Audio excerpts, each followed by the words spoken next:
अभिनंदन करती हूँ। ये हमारे लिए अत्यंत गर्व की बात है कि आज इस समारोह को यादगार बनाने के लिए मुख्य अतिथि के रूप में देश के माननीय प्रधानमंत्री श्री नरेंद्र मोदी जी हमारे समक्ष उपस्थित हैं। हम उनका हृदय से अभिनंदन करते हैं और साथ ही मंच पर आसीन सभी गणमान्य अतिथियों का स्वागत करते हैं। अब मैं माननीय बिहार विधानसभा अध्यक्ष श्री विजय कुमार सिन्हा जी से माननीय प्रधानमंत्री महोदय को अंग वस्त्रम और प्रतीक चिन्ह भेंट करने का विनम्र आग्रह करती हूँ।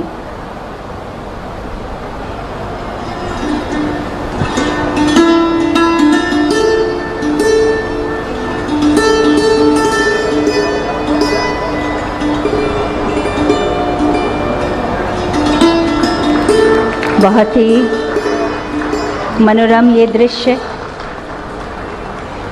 सहज मन से हमारा भेंट स्वीकार करते हुए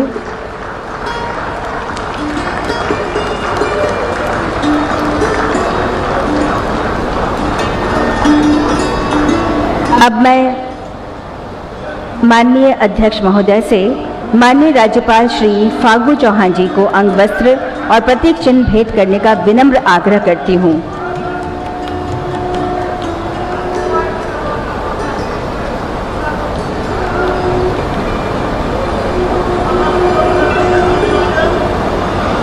एक बार पुनः मैं विधानसभा अध्यक्ष महोदय से माननीय मुख्यमंत्री श्री नीतीश कुमार जी को अंग वस्त्रम और प्रतीक चिन्ह भेंट करने का विनम्र अनुरोध करती हूँ।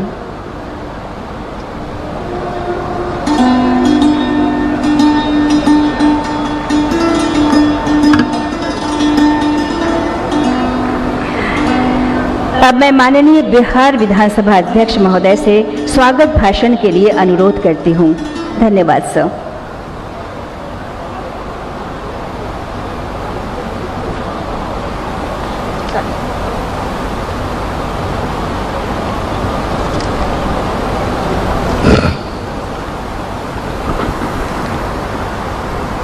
आज भारत अमृत महोत्सव एवं बिहार विधानसभा भवन शताब्दी वर्ष समारोह के अवसर पर हमारे बीच उपस्थित भारत के जनगण मन के नायक, विश्व के सबसे लोकप्रिय नेता, जिन्होंने अपने संकल्प, समर्पण, कर्तव्य परायणता और ईमानदारी से मां भारती की सेवा कर संपूर्ण विश्व में उनका मान बढ़ाया है, ऐसे कर्मयोगी भारत के यशस्वी प्रधानमंत्री आदरणीय श्री नरेंद्र मोदी जी, बिहार के महामहिम राज्यपाल श्री फागू चौहान जी, बिहार के कुशल नेतृत्वकर्ता माननीय मुख्यमंत्री श्री नीतीश कुमार जी, बिहार विधान परिषद के माननीय कार्यकारी सभापति श्री अवधेश नारायण सिंह जी, बिहार के माननीय उप मुख्यमंत्री श्रीमती रेणु देवी जी, बिहार के माननीय संसदीय कार्य मंत्री श्री विजय कुमार चौधरी जी, बिहार विधानसभा के माननीय नेता प्रतिपक्ष श्री तेजस्वी प्रसाद यादव जी, बिहार विधानसभा के माननीय उपाध्यक्ष श्री महेश्वर हजारी जी और मेरे सामने बैठे हुए विशिष्ट महानुभाव, प्रेस मीडिया के बंधुओं तथा सभा सचिवालय और बिहार सरकार के पदाधिकारी, आज की व्यवस्था में लगे सभी सहयोगियों, मां पटन देवी की भूमि पटना में मैं समस्त बिहार वासियों की ओर से माननीय प्रधानमंत्री श्री नरेंद्र मोदी जी का तहे दिल से स्वागत करता हूं, अभिनंदन करता हूं। आपने व्यस्तता के बीच आज जो समय देने की कृपा की है, उसके लिए संपूर्ण बिहार विधानसभा परिवार ही नहीं, बिहार विधायिका आपका ऋणी हो गई है। आपके आगमन से इस परिसर में नया इतिहास रचा जा रहा है। आज तक यहां भारत के किसी माननीय प्रधानमंत्री जी का पदार्पण नहीं हुआ था। यह पल अविस्मरणीय एवं बिहार विधायिका के लिए सुनहरे अक्षरों में लिखा जाएगा। हमारे बीच आपकी उपस्थिति हमें सुखद और आत्मीय एहसास करा रही है, जिसे मैं शब्दों में व्यक्त नहीं कर सकता। माननीय मुख्यमंत्री श्री नीतीश कुमार जी के मार्गदर्शन से शताब्दी वर्ष समारोह का शुभारंभ हुआ। माननीय राष्ट्रपति महोदय द्वारा राष्ट्र निर्माण के सामाजिक नैतिक संकल्प अभियान की शुरुआत की गई, जिसमें हम अपने परिवार को 5 सामाजिक अभिशापों से मुक्त, 5 सामाजिक वरदानों से युक्त, 5 सामाजिक सम्मानों से पूर्ण बनाने का संकल्प लेते हैं। माननीय प्रधानमंत्री जी, आपने कई बार कहा कि विधायिका सिर्फ विधायकी कार्यों तक सिमटी न रहे, यह जन सरोकार से जुड़े और जनमुखी बने। सामाजिक नैतिक संकल्प अभियान इसी के एक कड़ी है, जिससे संबंधित पुस्तिका मैंने आपको भेंट की है। माननीय प्रधानमंत्री जी, आपकी प्रेरणा से मैंने 17वीं बिहार विधानसभा को जनमुखी और लोकहितवादी बनाने का प्रयास किया है। सरकार की सजगता, माननीय विधायकों की संवेदनशीलता के कारण लगभग 100% प्रश्नों के उत्तर प्राप्त हो रहे हैं और सदन भी लगभग 100% अवधि तक सकारात्मक कार्य कर रहा है। आपके कुशल मार्गदर्शन में हमने विधानसभा की कार्यवाही को जन जन तक पहुंचाने के लिए डिजिटल चैनल बिहार विधानसभा टीवी का शुरुआत कराई। सदन में संवैधानिक अधिकार और कर्तव्य पर जागरूकता के लिए विशेष चर्चा कराई। उत्कृष्ट विधायक के चयन की प्रक्रिया जारी है, जिससे सदन में सार्थक विमर्श को बढ़ावा मिले। आपकी प्रेरणा से सामाजिक नैतिक संकल्प अभियान और बाल युवा सांसद का आयोजन जिले में किया जा रहा है। इसमें जिले के सांसद, विधायक, पंचायती राज प्रतिनिधि भी भाग लेते हैं। आजादी के 75 वर्षों तक जिस अधिकार की लड़ाई में हमने अपना समय व्यतीत कर दिया, अब माननीय प्रधानमंत्री जी की प्रखर प्रेरणा और प्रबल संरक्षण में अब आजादी के शताब्दी वर्ष यानी अगले 25 वर्षों तक अपने कर्तव्य बोध से सभी नागरिकों, खासकर नौजवानों को ओतप्रोत करने की जिम्मेवारी हम जनप्रतिनिधियों पर है। जो परिवार, समाज, राष्ट्र के प्रति अपनी सकारात्मक जिम्मेवारी निभाएगा, वही सबका साथ, सबका विकास, सबका विश्वास और सबका प्रयास के महामंत्र के माध्यम से नेतृत्व हासिल कर पाएगा। माननीय प्रधानमंत्री जी, आज इस शताब्दी वर्ष समापन समारोह के माध्यम से पूरी दुनिया में एक अभिनव संदेश जाएगा तथा इससे लोकतंत्र की जड़ें और मजबूत होगी, ऐसा मुझे विश्वास है। आपके प्रेरणादायी संबोधन से हमें निश्चित रूप से सीखने का मौका मिलेगा। माननीय प्रधानमंत्री जी, आपने इस कार्यक्रम में आने की कृपापूर्ण सहमति प्रदान कर न केवल बिहार के प्रति अपने लगाव को दर्शाया है, बल्कि हम सबको गौरवान्वित भी किया है। एक बार फिर से इस कार्यक्रम में समय और मार्गदर्शन देने के लिए आपका तहे दिल से आभार प्रकट करते हुए हार्दिक अभिनंदन तथा स्वागत करता हूं। माननीय प्रधानमंत्री जी ने यहां आकर बिहार विधायिका को जो सम्मान और गौरव प्रदान किया है, उसके लिए आप सभी महानुभावों से आग्रह है कि जोरदार तालियों से हम सब इनका अभिनंदन करें। जय बिहार, जय भारत, वंदे मातरम।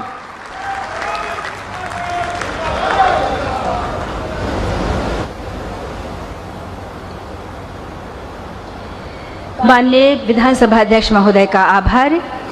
अब मैं बिहार विधानसभा में नेता प्रतिपक्ष श्री तेजस्वी प्रसाद यादव जी से सभा को संबोधन के लिए आग्रह करती हूं।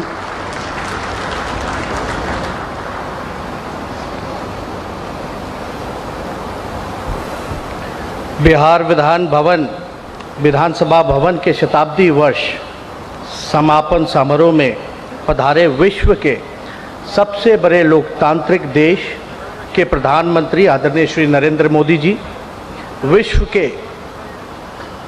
विश्व को प्रथम बार लोकतांत्रिक व्यवस्था से परिचय कराने वाली महान भूमि बिहार के मुख्यमंत्री आदरणीय श्री नीतीश कुमार जी, बिहार के महामहिम राज्यपाल महोदय जी, विधानसभा के अध्यक्ष माननीय श्री विजय कुमार सिन्हा जी, विधान परिषद के सभापति महोदय, उप मुख्यमंत्री जी और मंच पे विराजमान मंत्रीगण एवं सभा में उपस्थित सभी वर्तमान और पूर्व मान्य सदस्यों का हार्दिक अभिनंदन और स्वागत करता हूं।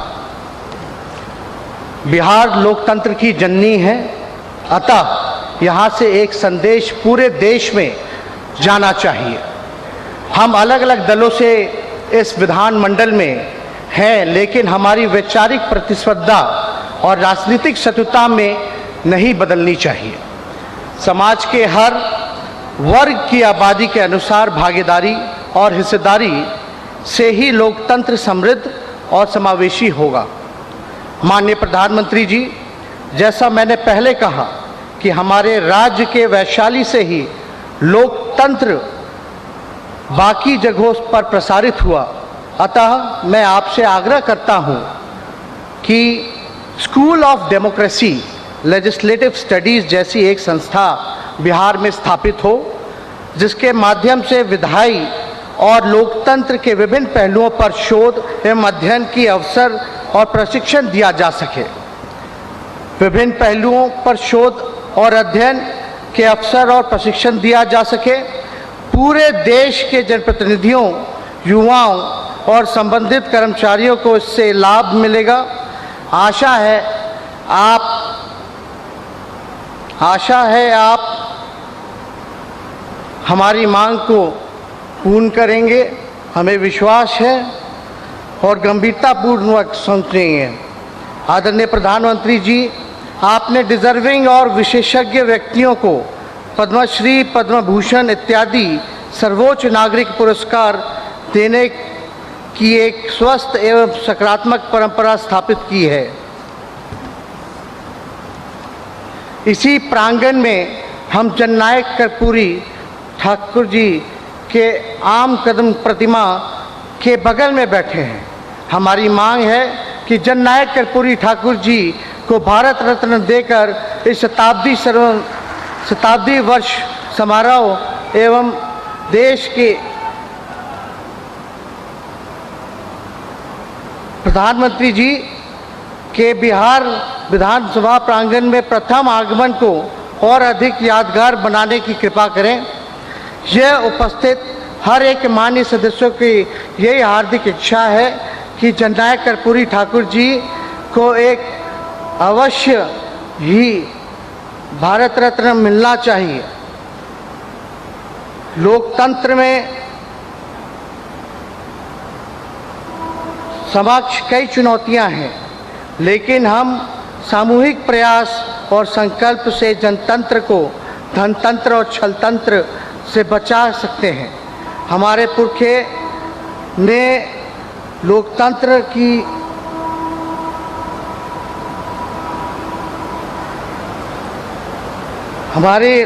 की समृद्ध विरासत सौंपी। आवश्यकता है कि हम इसे मिलकर विश्व के सबसे बड़े लोकतंत्र के जड़ों को और मजबूत बना। और विधानसभा की शताब्दी वर्ष के यही चुनौतियां हैं और अवसर भी है। पुनः आप सभी को तहे दिल से मैं धन्यवाद और प्रणाम करता हूं। जय बिहार, जय हिंद।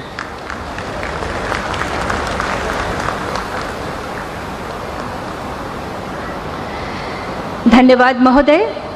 अब मैं सभा को संबोधित करने के लिए बिहार के माननीय मुख्यमंत्री श्री नीतीश कुमार जी से विनम्र आग्रह करती हूं।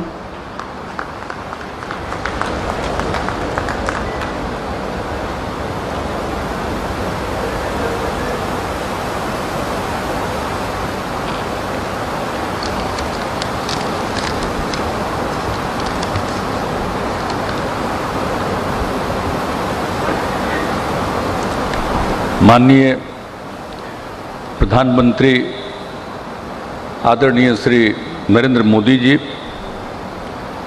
बिहार के महामहिम राज्यपाल श्री फागू चौहान जी, बिहार विधानसभा के माननीय अध्यक्ष श्री विजय कुमार सिन्हा जी, बिहार विधान परिषद के माननीय कार्यकारी सभापति श्री अवधेश नारायण सिंह जी, बिहार सरकार के माननीय उप मुख्यमंत्री श्रीमती रेणु देवी जी, संसदीय कार्य एवं शिक्षा विभाग के माननीय मंत्री और विधानसभा के पूर्व अध्यक्ष श्री विजय कुमार चौधरी जी, विरोधी दल बिहार विधानसभा में विरोधी दल के माननीय नेता श्री तेजस्वी प्रसाद यादव जी, बिहार विधानसभा के माननीय उपाध्यक्ष श्री महेश्वर हजारी जी, इस कार्यक्रम में उपस्थित माननीय केंद्रीय मंत्रीगण, माननीय बिहार सरकार के मंत्रीगण, बिहार विधानसभा एवं बिहार विधान परिषद के सभी यहाँ उपस्थित माननीय सदस्यगण, यहाँ उपस्थित सभी सांसदगण, बिहार विधानसभा एवं बिहार विधान परिषद के पूर्व सदस्यगण, पूर्व सांसदगण, सभी पदाधिकारीगण, विशिष्ट अतिथिगण, प्रिंट एवं इलेक्ट्रॉनिक मीडिया के पत्रकार मित्रों, छायाकार बंधुओं, बहनों एवं भाइयों, आज के इस कार्यक्रम में आप सबका मैं स्वागत करता हूं। आज बिहार विधानसभा शताब्दी वर्ष समापन समारोह में आदरणीय प्रधानमंत्री जी उपस्थित हुए हैं, इसके लिए हम सब लोग उनके प्रति सम्मान प्रकट करते हैं और उनका स्वागत करते हैं।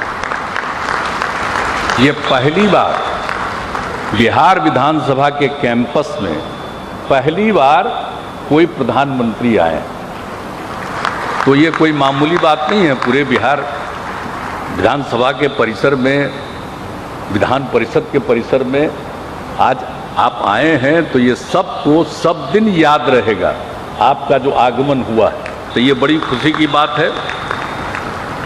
और इसके लिए जो पहली मीटिंग हुई थी, जो 21 अक्टूबर 2021 को बिहार विधानसभा भवन शताब्दी शुभारंभ समारोह था, और उसमें महामहिम राष्ट्रपति श्री रामनाथ कोविंद जी को आमंत्रित किया गया था, और उस दिन शताब्दी स्मृति स्तंभ का शिलान्यास किया गया, पवित्र बोधि वृक्ष का रोपण किया गया, ये सब तो किया गया था। लेकिन जब उस अवसर पर सारी बातें हुई थी, तो उसी समय ये बात हुई कि इसका भी जब समापन समारोह होगा तो उसमें आदरणीय प्रधानमंत्री जी को भी आमंत्रित किया जाए, और इसके लिए हमारे विधानसभा के माननीय अध्यक्ष श्री विजय कुमार सिन्हा जी ने काफ़ी प्रयास किया, और आपने इसको स्वीकार कर लिया। इसके लिए हम सब लोगों को बहुत खुशी है कि आप यहाँ पर आए हुए हैं। और जो कुछ भी सब कुछ होता है, तो आज तो जो कुछ भी बात हो रही है कि आपने तो अभी लोकार्पण कर दिया शताब्दी स्मृति स्तंभ का, और इसी कैंपस में शताब्दी स्मृति उद्यान का भी नामकरण किया, और यहाँ पर कल्पतरु वृक्ष का शिशु पौधे को लगाया गया, और आपने कुछ सलाह भी दिया कि कोई भी पौधा रोपण करते हैं तो और क्या क्या करना चाहिए, और सब दिन उसको मिलते रहेगा पानी। तो ये भी बात आपने आज सलाह दिया उसको करने के लिए, इसके लिए मैं आपको बहुत बहुत धन्यवाद देता हूँ। तो ये सब काम तो आज किया ही गया है, लेकिन अभी आप जो करेंगे यहीं पर से विधानसभा अतिथिशाला और विधानसभा संग्रहालय का शिलान्यास किया जाएगा। अब ये सब तो काम करेंगे ही, लेकिन जो 22 मार्च 1912 को ये आपको बंगाल से अलग करके बिहार और उड़ीसा को एक साथ राज्य के रूप में मान्यता दी गई थी, तो उसी और लेकिन फिर वर्ष 2020 में इसको बिहार और उड़ीसा को पूर्ण राज्य का दर्जा मिला था। हालांकि बाद में तो उड़ीसा 1936 से अलग हो गया, वो एक अलग बात है, लेकिन उसी समय शुरुआत जो हुई है, और उस समय जब पूरे तौर पर जो विधायी परिषद के बारे में जो संख्या थी पहले, जो 22 मार्च 1912 में तय किया गया था, उसको 1920 में बढ़ा दिया था। तो उसी को ध्यान में रखते हुए फिर यहाँ भवन का निर्माण हुआ, और जब भवन का निर्माण हो गया तो सबसे पहले इसकी शुरुआत की गई 7 फरवरी 1921 को, और जब 7 फरवरी 1921 को इसका तैयारी हो गया, पूरा हो गया, तो उसके बाद आज जो 100 साल पूरा हुआ तब ये कार्यक्रम हुआ। लेकिन एक और खुशी की बात है कि जब ये बात हुआ था, लेकिन जब 20 मार्च जो इसमें 1912 को जब इसकी स्थापना हो गई थी, बिहार को अलग और उसको मिला करके, उड़ीसा को मिला करके, तो उस समय जो बिहार विधायी परिषद कहलाता था, तो उसके बाद उसका भी जब 100वां साल हुआ तो उस पर भी एक आयोजन किया गया था कि उस समय एक विधायी परिषद बना था उसी समय 12 में, और उसके बाद उसकी पहली मीटिंग भी हुई थी उसके बाद एक बार, तो वो सब तो किया गया था 1913 में किया गया था। लेकिन जब इसके बारे में हुआ तो जो हमारे उस समय बिहार विधान परिषद के उस समय के तत्कालीन सभापति थे, आज वो नहीं हैं, स्वर्गीय ताराकांत झा जी ने पूरे तौर पर इसके लिए योजना बनाई और बहुत अच्छा कार्यक्रम के बारे में सोचा कि इसके 100वें साल में, 100 साल पूरा नहीं हुआ था, 100वां साल था, और उसमें उन्होंने कार्यक्रम का एक आयोजन करवाया। और उस समय जो तत्कालीन महामहिम राष्ट्रपति थी श्रीमती प्रतिमा देवी सिंह पाटिल जी, उनको बुलाया था और उसके बाद साल भर कार्यक्रम चलाया गया था। और साल भर कार्यक्रम में तो एक व्याख्यान श्रृंखला आयोजित की गई थी, और जब व्याख्यान श्रृंखला आयोजित की गई थी तो उसमें आए थे पूर्व राष्ट्रपति आदरणीय डॉक्टर APJ अब्दुल कलाम साहब, वो आए थे, उनको बुलाया गया था। वो 3 मई 2011 को उन्होंने भाषण दिया था और पूरे तौर पर। और जो राष्ट्रपति के रूप में भी जो APJ अब्दुल कलाम साहब हैं, वो जब राष्ट्रपति थे तो एक बार विधानसभा के अंदर भी आए थे, तो एक उनकी भी बड़ी खासियत थी, तो उनको भी ये बुलाया था विधान परिषद के अध्यक्ष सभापति ने उस समय। तो काफ़ी अच्छा कार्यक्रम हुआ। लेकिन ये सब तो कार्यक्रम हो गया था, लेकिन इसके बाद हमारे यहाँ पर बैठे हुए हैं विजय कुमार चौधरी जी, ये 15 में फिर जब उसके बाद ये बने थे अध्यक्ष विधानसभा के, इन्होंने 16 से और अब प्रत्येक वर्ष 7 फरवरी को और बिहार विधानसभा का स्थापना दिवस इन्होंने मनाना शुरू किया था। तो ये उस समय का कार्यक्रम था, तो ये 2016 से चल रहा था।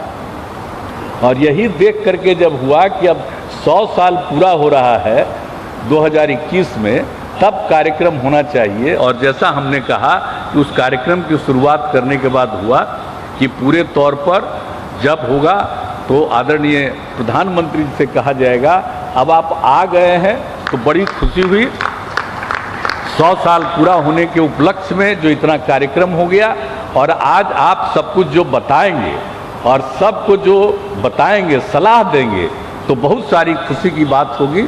इसलिए आज के इस अवसर पर हम सब लोगों को बहुत प्रसन्नता है, आपका स्वागत करते हैं, आपका अभिनंदन करते हैं, और आप यहाँ पर आ गए, हम लोगों को बहुत खुशी है। तो इन्हीं शब्दों के साथ मैं आप अपनी बात समाप्त करता हूं, और सारे लोग जो इस कार्यक्रम में मौजूद हैं उनका भी मैं स्वागत करता हूं, उनका भी मैं अभिनंदन करता हूं, और इन्हीं शब्दों के साथ मैं अपनी बात को समाप्त करता हूं। बहुत बहुत धन्यवाद।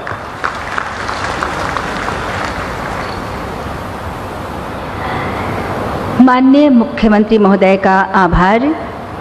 अब 2 महत्वपूर्ण भवनों का माननीय प्रधानमंत्री महोदय के हाथों शिलान्यास होना है। मैं माननीय प्रधानमंत्री महोदय से बिहार विधानसभा अतिथिशाला और बिहार विधानसभा संग्रहालय का रिमोट से शिलान्यास का विनम्र अनुरोध करती हूँ।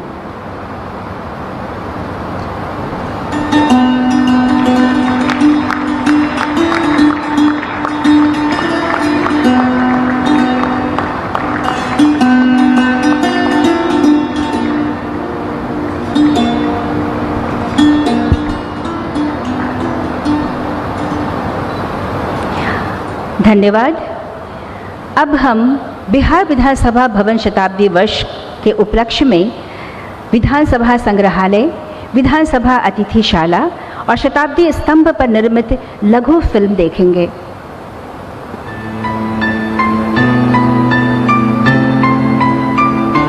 बिहार विधानसभा भवन के 100 वर्ष पूर्ण होने के अवसर पर शताब्दी स्मृति स्तंभ का निर्माण किया गया है। इसका शिलान्यास 21 अक्टूबर 2021 को महामहिम राष्ट्रपति श्री रामनाथ कोविंद के कर कमलों से हुआ था। माननीय प्रधानमंत्री श्री नरेंद्र मोदी जी के कर कमलों से आज इसका अनावरण किया जा रहा है। अतीत में निर्मित स्तंभों की भव्य परंपरा के साथ आधुनिक तकनीकों और सामग्रियों का समावेश कर इस स्तंभ का डिजाइन तैयार किया गया है। भारतीय वास्तुकला और वास्तुशास्त्र के सिद्धांतों का पालन करते हुए स्तंभ को अष्टकोण के रूप में डिजाइन किया गया है। अष्टकोणीय संरचना इस स्तंभ की नींव तक फैली हुई है, जहां अष्टकोणीय पाइल कैप बनाया गया है। स्तंभ की मूल संरचना कंक्रीट की है, जिसकी बाहरी सतह पर 8 इंच से 18 इंच तक मोटे जैसलमेर सैंडस्टोन का आवरण चढ़ाया गया है, जिसका वजन 54,000 किलोग्राम है। स्तंभ निर्माण में इस्तेमाल किए गए पत्थर एक ही चट्टान से लिए गए हैं ताकि रंगों में एक रूपता रहे। स्तंभ की ऊंचाई 25 फीट है, जिसे 6 भागों में बांटा गया है। 15 फीट ऊंचे और 21 फीट फैलाव वाले कांस्य एवं पीतल से बने वृक्ष को इस स्तंभ के ऊपरी हिस्से में लगाया गया है, जिसका कुल वजन 2.8 टन है। इस वृक्ष की 9 शाखाएं राज्य के 9 प्रमंडलों, 38 उपशाखाएं 38 जिलों को और विभिन्न आकार के 243 एवं 75 पीतल के पत्ते बिहार विधानमंडल के सदस्यों की संख्या इंगित करते हैं। बिहार विधानसभा भवन के शताब्दी वर्ष के अवसर पर बिहार विधानमंडल की ऐतिहासिक विरासत की प्रदर्शनी हेतु और आमजन में जागरूकता बढ़ाने के उद्देश्य से एक संग्रहालय निर्माण के लिए राज्य कैबिनेट के द्वारा 5 जुलाई 2022 को 48 करोड़ 76 लाख रुपए की राशि को स्वीकृति दी गई और इसके निर्माण की जिम्मेदारी भवन निर्माण विभाग को दी गई है। इसका निर्माण बिहार विधानसभा परिसर के पूर्व दक्षिण कोने में 1.03 एकड़ के भूखंड पर किया जा रहा है। संग्रहालय का निर्माण 60,000 वर्ग फीट में किया जा रहा है, जिसके 12,000 वर्ग फीट कारपेट एरिया में 6 प्रदर्श गैलरियों का निर्माण होगा तथा एक 270 क्षमता का प्रेक्षागृह भी होगा। गैलरियों में बिहार में लोकतंत्र के इतिहास और बिहार विधानसभा के द्वारा संपादित महत्वपूर्ण विधायी कार्यों तथा विधानसभा से जुड़े ऐतिहासिक क्षणों और महान विभूतियों से जुड़ी स्मृतियों को भौतिक और डिजिटल रूप में प्रदर्शित किया जाएगा। देश विदेश से विधायी कार्यों के प्रयोजनार्थ बिहार विधानसभा में आने वाले आगंतुकों के सुगम ठहराव हेतु एक अतिथिशाला का निर्माण किया जा रहा है। इस 3 मंजिले भवन में आधुनिक सुविधाओं से युक्त 7 स्वीट तथा 16 कमरे होंगे। साथ ही मीटिंग हॉल, जिम, कैंटीन एवं पार्किंग के निर्माण का प्रावधान है। आज माननीय प्रधानमंत्री श्री नरेंद्र मोदी जी के द्वारा बिहार विधानसभा संग्रहालय और बिहार विधानसभा अतिथिशाला का शिलान्यास किया जा रहा है। विश्व के पहले गणतंत्र की जन्मस्थली बिहार की धरती पर निर्मित ये शताब्दी स्तंभ एवं संग्रहालय आने वाली पीढ़ियों को बिहार के गौरवशाली इतिहास से परिचित कराएंगे और वर्तमान बिहार की गौरव गाथा की गवाही भी देंगे।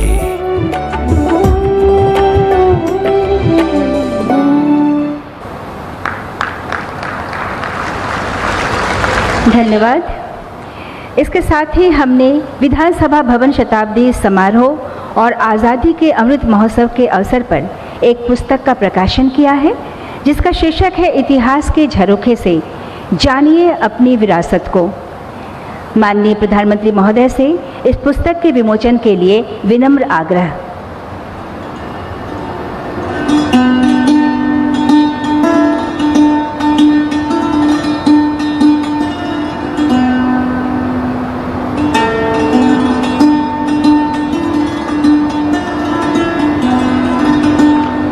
धन्यवाद।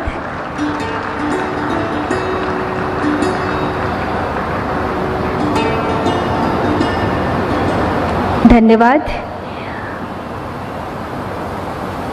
अब वो समय आ गया है जिसका हम सब बेसब्री से इंतज़ार कर रहे थे।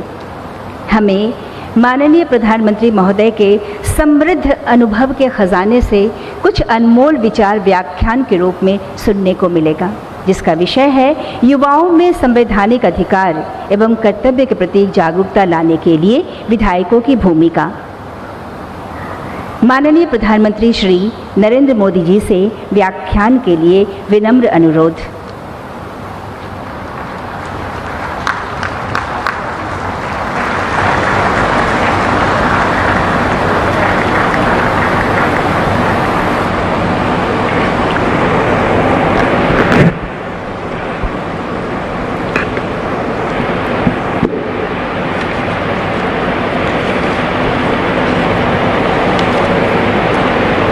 नमस्कार।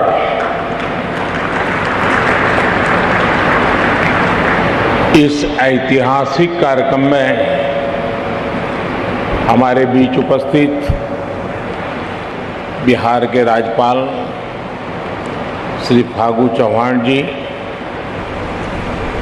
यहाँ के जनप्रिय मुख्यमंत्री श्री नीतीश कुमार जी, विधानसभा स्पीकर श्री विजय सिन्हा जी, बिहार विधान परिषद के कार्यकारी अध्यक्ष श्री अवधेश नारायण सिंह, उप मुख्यमंत्री श्रीमती रेणु देवी जी, तारकिशोर जी, नेता प्रतिपक्ष श्री तेजस्वी यादव जी, सभी मंत्रीगण, विधायकगण, अन्य महानुभाव, देवी और सज्जनों, आप सभी को, बिहार निवासियों को बिहार विधानसभा भवन के शताब्दी वर्ष की बहुत बहुत शुभकामनाएं। बिहार का ये स्वभाव है कि जो बिहार से स्नेह करता है, बिहार उसे, उस प्यार को कई गुना करके लौटाता है। आज मुझे बिहार विधानसभा परिसर में आने वाले देश के पहले प्रधानमंत्री होने का सौभाग्य भी मिला है। मैं इस स्नेह के लिए बिहार के जन जन को हृदय से नमन करता हूं।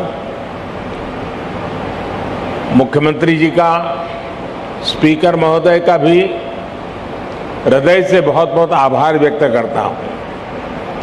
साथियों, मुझे कुछ देर पहले शताब्दी स्मृति स्तंभ के लोकार्पण का अवसर भी मिला। ये स्तंभ बिहार के गौरवशाली अतीत का प्रतीक तो बनेगा ही, साथ ही ये बिहार की कोटि कोटि आकांक्षाओं को भी प्रेरणा देगा। अब से कुछ देर पहले बिहार विधानसभा म्यूजियम और विधानसभा गेस्ट हाउस का शिलान्यास भी हुआ है। मैं इन विकास कार्यों के लिए नीतीश कुमार जी और विजय सिन्हा जी को हृदय से बधाई देता हूं। मुझे विधानसभा परिसर के शताब्दी पार्क में कल्पतरु के रोपण का भी सुखद अनुभव मिला है। कल्पतरु के विषय में मान्यता है कि हमारी आशाओं, आकांक्षाओं को पूरा करने वाला ये वृक्ष है। लोकतंत्र में यही भूमिका संसदीय संस्थाओं की होती है। मैं आशा करता हूं कि बिहार विधानसभा अपनी इस भूमिका को इसी निरंतरता के साथ निभाती रहेगी, बिहार और देश के विकास में अपना अमूल्य योगदान देती रहेगी। साथियों, बिहार विधानसभा का अपना एक इतिहास रहा है और यहां विधानसभा भवन में एक से एक बड़े और साहसिक निर्णय लिए गए हैं। आजादी के पहले इसी विधानसभा से गवर्नर सत्येंद्र प्रसन्न सिन्हा जी ने स्वदेशी उद्योगों को प्रोत्साहित करने, स्वदेशी चरखा को अपनाने की अपील की थी। आजादी के बाद इसी विधानसभा में जमींदारी उन्मूलन अधिनियम पास हुआ था। इसी परंपरा को आगे बढ़ाते हुए नीतीश जी की सरकार ने बिहार पंचायती राज जैसे अधिनियम को पास किया। इस अधिनियम के जरिए बिहार पहला ऐसा राज्य बना जिसने पंचायती राज में महिलाओं को 50% आरक्षण दिया। लोकतंत्र से लेकर समाज जीवन तक समान भागीदारी और समान अधिकार के लिए कैसे काम किया जा सकता है, ये विधानसभा इसका उदाहरण है। आज जब मैं आपसे इस परिसर में विधानसभा भवन के बारे में बात कर रहा हूं तो ये भी सोच रहा हूं कि बीते 100 वर्ष में ये भवन, ये परिसर कितने ही महान व्यक्तित्वों की आवाज का साक्षी रहा है। मैं नाम अगर लेने जाऊंगा तो शायद समय कम पड़ जाएगा, लेकिन इस इमारत ने इतिहास के रचयिताओं को भी देखा है और खुद भी इतिहास का निर्माण किया है। कहते हैं वाणी की ऊर्जा कभी भी समाप्त नहीं होती। इस ऐतिहासिक भवन में कही गई बातें, बिहार के उत्थान से जुड़े संकल्प एक ऊर्जा बनकर आज भी उपस्थिति है। आज भी वो वाणी, वो शब्द गूंज रहे हैं। साथियों, बिहार विधानसभा भवन का ये शताब्दी उत्सव एक ऐसे समय में हो रहा है जब देश अपनी आजादी का अमृत महोत्सव मना रहा है। विधानसभा भवन के 100 साल और देश की आजादी के 75 साल ये केवल समय का संयोग नहीं है, इस संयोग का साझा अतीत भी है और सार्थक संदेश भी है। एक और, बिहार में चंपारण सत्याग्रह जैसे आंदोलन हुए तो वहीं इस धरती ने भारत को लोकतंत्र के संस्कार और आदर्श पर चलने का रास्ता भी दिखाया। दशकों से हम ये बताने की कोशिश होती रही है कि भारत को लोकतंत्र विदेशी हुकूमत और विदेशी सोच के कारण मिला है, और हमारे लोग भी कभी कभी ये बातें बोलते हैं। लेकिन कोई भी व्यक्ति जब ये कहता है तो वो बिहार के इतिहास और बिहार की विरासत पर पर्दा डालने की कोशिश करता है। जब दुनिया के बड़े भूभाग सभ्यता और संस्कृति की ओर अपना पहला कदम बढ़ा रहे थे, तब वैशाली में परिष्कृत लोकतंत्र का संचालन हो रहा था। जब दुनिया के अन्य क्षेत्रों में जनतांत्रिक अधिकारों की समझ विकसित होनी शुरू हुई थी, तब लिच्छवी और वज्जी संघ जैसे गणराज्य अपने शिखर पर थे। साथियों, भारत में लोकतंत्र की अवधारणा उतनी ही प्राचीन है जितना प्राचीन ये राष्ट्र है, जितनी प्राचीन हमारी संस्कृति है। हजारों वर्ष पूर्व हमारे वेदों में कहा गया है, त्वाम विशो वृणताम, त्वाम विशो वृणताम राज्याय त्वाम मिमाहा प्रदिशः पंचदेवी। अर्थात राजा को सभी प्रजा मिलकर स्वयं चुने और विद्वानों की समितियां उसका निर्वाचन करें। ये वेद में कहा गया है, हजारों साल पूरे ग्रंथ में कहा गया है।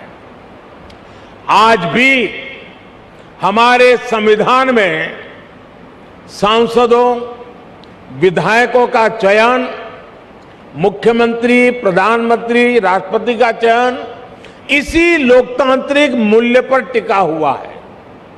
एक विचार के रूप में हमारे यहां लोकतंत्र इसलिए हजारों वर्षों से जीवित है क्योंकि भारत लोकतंत्र को समता और समानता का माध्यम मानता है। भारत सह अस्तित्व और सौहार्द के विचार में भरोसा करता है। हम सत्य में भरोसा करते हैं, सहकार में भरोसा करते हैं, सामंजस्य में भरोसा करते हैं और समाज की संगठित शक्ति में भरोसा करते हैं। इसलिए हमारे वेदों ने हमें यह भी मंत्र दिया है, संगच्छध्वम संवदध्वम संवो मनासी जानताम, अर्थात हम मिलकर चले, मिलकर बोले, वो एक दूसरे के मनों को, एक दूसरे के विचारों को जाने और समझे।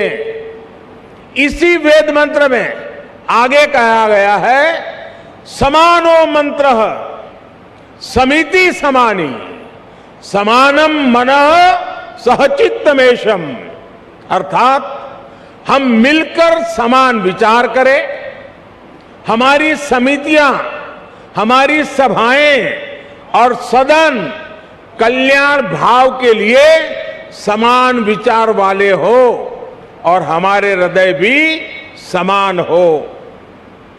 हृदय से लोकतंत्र को स्वीकार करने की ऐसी विराट भावना एक राष्ट्र के रूप में भारत ही प्रस्तुत कर रहा है।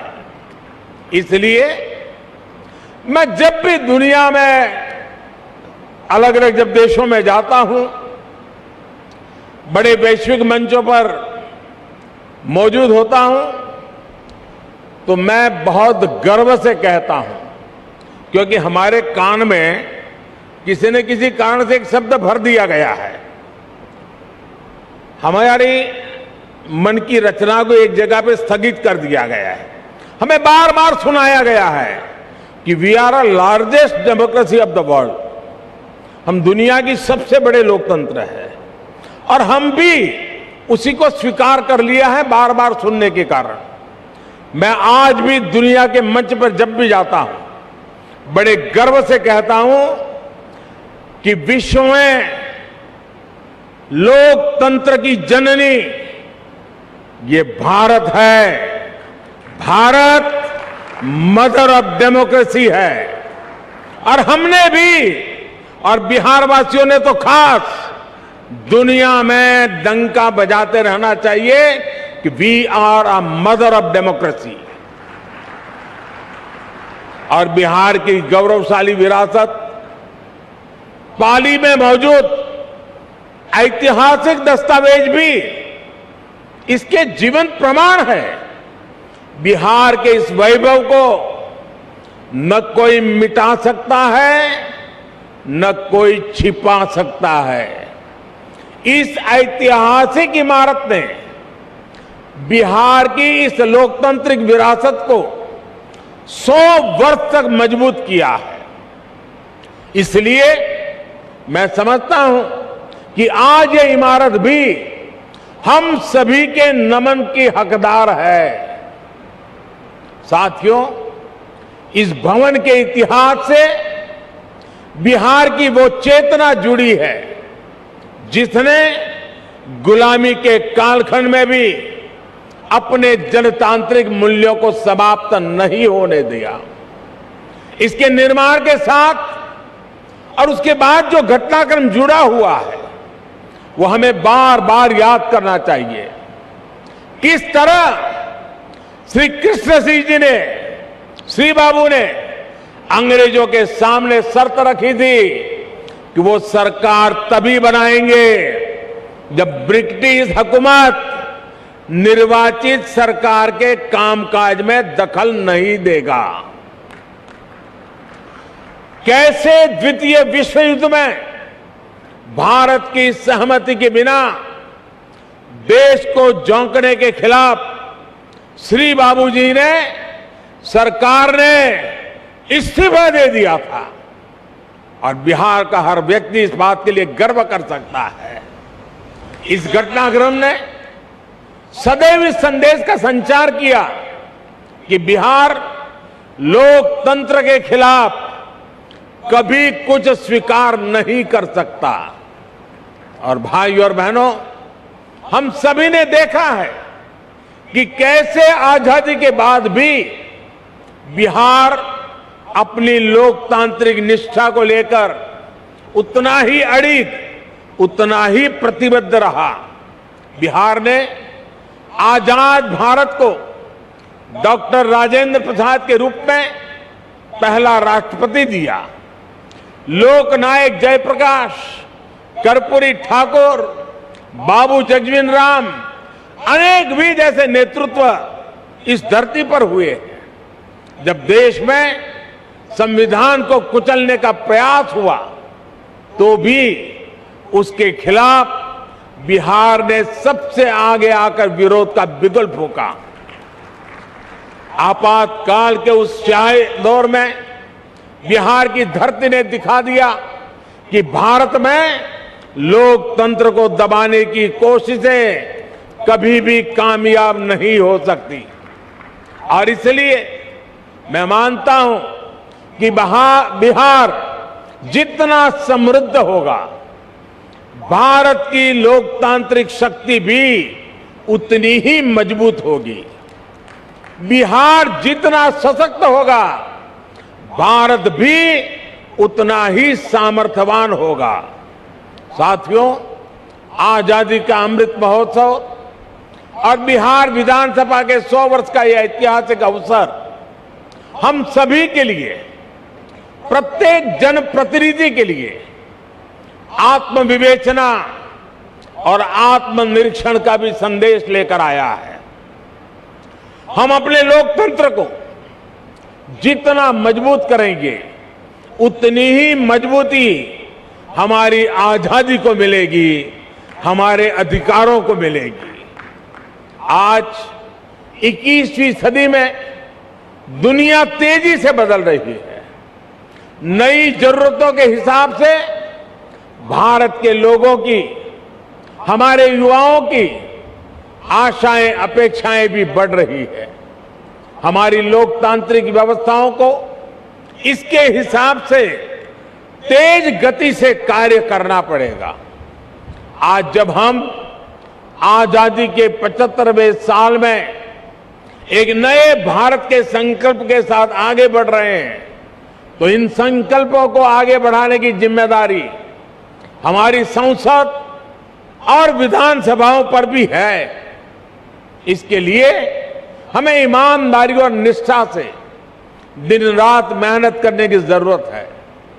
देश के सांसद के रूप में, राज्य के विधायक के रूप में हमारी ये भी जिम्मेदारी है कि हम लोकतंत्र के सामने आ रही हर चुनौती को मिलकर हराएं।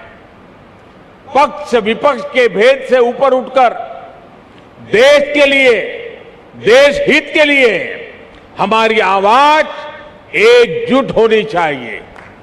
जनता से जुड़े विषयों पर सदन सकारात्मक संवाद का केंद्र बने। सकारात्मक कार्यों के लिए हमारी आवाज उतनी ही बुलंद दिखे, इस दिशा में भी हमें निरंतर आगे बढ़ना चाहिए। हमारे आचरण से ही हमारे देश की लोकतांत्रिक परिपक्वता प्रदर्शित होती है। और इसलिए दुनिया के सबसे बड़े लोकतंत्र के साथ साथ हमें दुनिया के सबसे परिपक्व लोकतंत्र के रूप में भी खुद को आगे बढ़ाना है। साथियों, मुझे खुशी है कि आज देश इस दिशा में सकारात्मक बदलाव देख रहा है। मैं अगर संसद की बात करूं तो पिछले कुछ वर्षों में संसद में सांसदों की उपस्थिति और संसद की प्रोडक्टिविटी में रिकॉर्ड वृद्धि हुई है। और अभी विजय जी ने भी विधानसभा का ब्यौरा दिया। सकारात्मकता, गतिशीलता, व्यापक रूप से विषयों की चर्चा, निर्णय, उसका पूरा ब्यौरा दिया।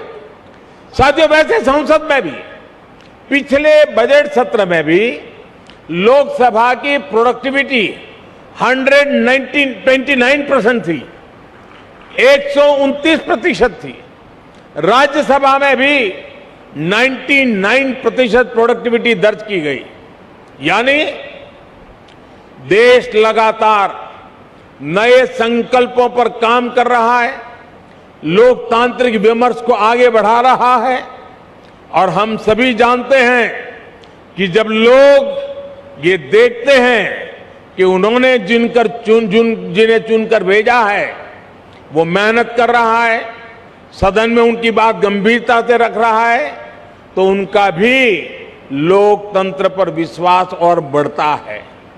ये विश्वास बढ़ाना भी हम सबकी जिम्मेदारी है। साथियों, समय के साथ हमें नए विचारों की जरूरत होती है, नई सोच की जरूरत होती है। इसलिए जैसे जैसे लोक बदलता है, लोकतंत्र को भी नए आयाम जोड़ते रहना पड़ता है। इन बदलावों के लिए हमें केवल नई नीतियों की जरूरत नहीं पड़ती, बल्कि पुरानी नीतियां और पुराने कानूनों को भी समय के अनुसार बदलना पड़ता है। बीते वर्षों में संसद ने ऐसे करीब 1500 कानूनों को खत्म किया है। इन कानूनों से सामान्य मानवी को जो दिक्कतें होती थी, देश की प्रगति में जो रुकावटें होती थी, उनका समाधान हुआ और एक नया विश्वास भी पैदा हुआ। राज्य स्तर पर भी ऐसे कई पुराने कानून हैं जो वर्षों से चले आ रहे हैं। हमें मिलकर इस और भी ध्यान देने की जरूरत है। साथियों, दुनिया के लिए 21वीं सदी भारत की सदी है। हम लगातार ये सुनते आए हैं, कई लोगों के मुंह से सुनते हैं, दुनिया के लोग बताते रहते हैं। लेकिन अगर मैं भारत की बात करूं तो मैं कहूंगा कि भारत के लिए ये सदी कर्तव्यों की सदी है। हमें इसी सदी में अगले 25 सालों में नए भारत के स्वर्णिम लक्ष्य तक पहुंचना है। इन लक्ष्यों तक हमें हमारे कर्तव्य ही लेकर जाएंगे। इसलिए ये 25 साल देश के लिए कर्तव्य पथ पर चलने के साल है।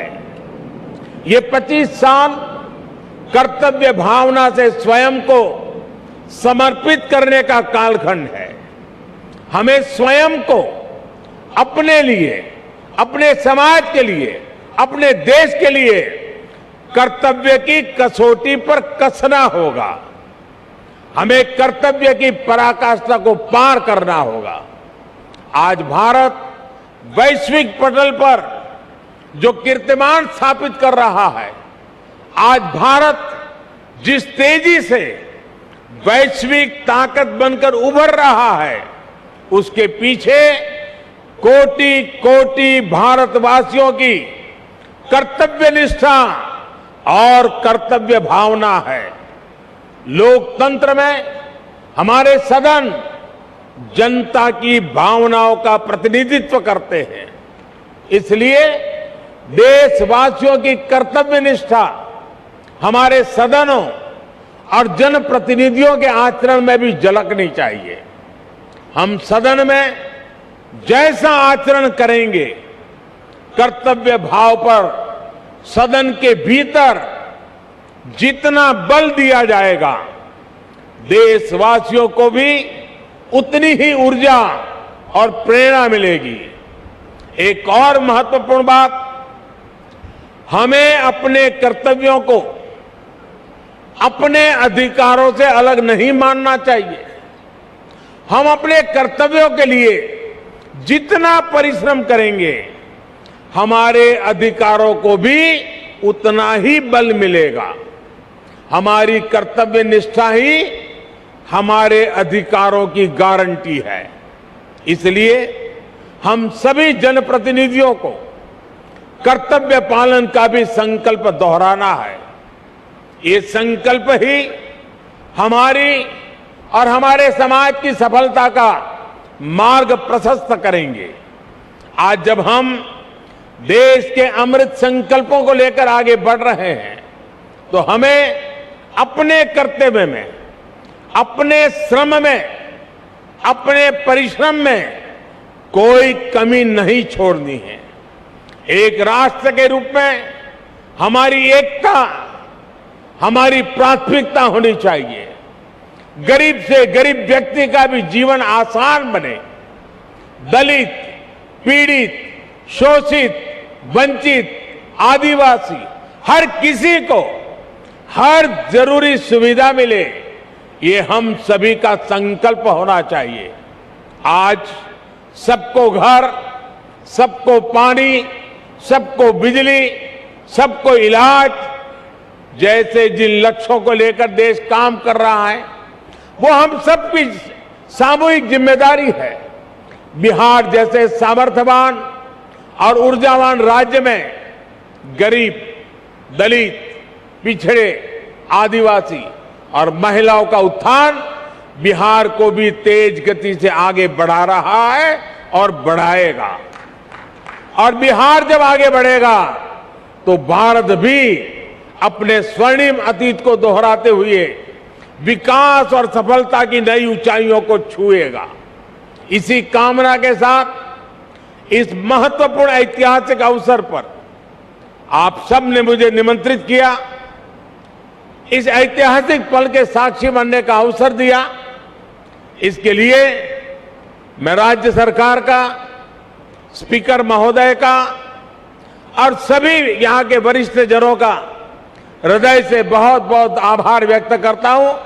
अनेक अनेक शुभकामनाओं के साथ इस 100 साल की यात्रा आने वाले 100 साल के लिए नई ऊर्जा का केंद्र बने, इसी एक अपेक्षा के साथ बहुत बहुत धन्यवाद, बहुत बहुत शुभकामनाएं।